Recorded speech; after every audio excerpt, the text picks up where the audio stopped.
Allahumma labbaik, labbaik la syarika laka labbaik.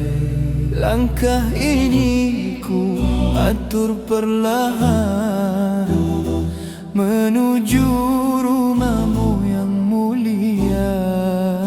Hati bergetar penuh harapan menyahut panggilanmu ya Allah.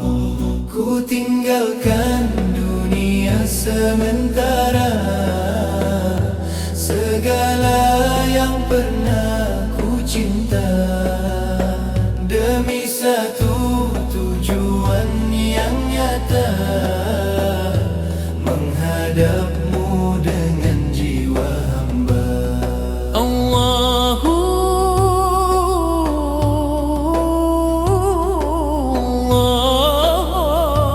Ampuni dosa-dosa,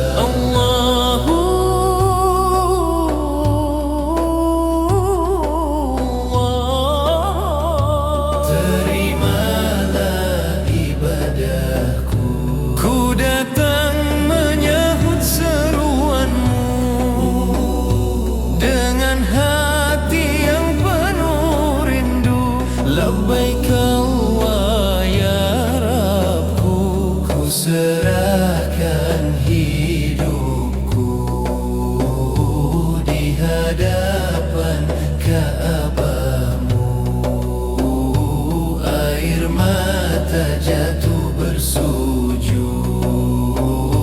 ampuni segala dosaku ya Allah yang Maha Agung. Di padang Arafah ku berdiri, mengangkat tangan memohon ampun. Tiada lagi yang ku miliki selain rahmat-Mu ya Tuhan. Jika ini haji terakhirku, jadikan ia yang terbaik untukku. Dan jika aku kembali nanti, jadikan aku hamba yang lebih suci. Ku datang menyahut seruanmu dengan jiwa yang penuh pilu. Labbaik Allah ya Rabbku, ku serahkan seluruh hidupku. Di tanah suci ku bersujud, mengharap ridha-Mu selalu.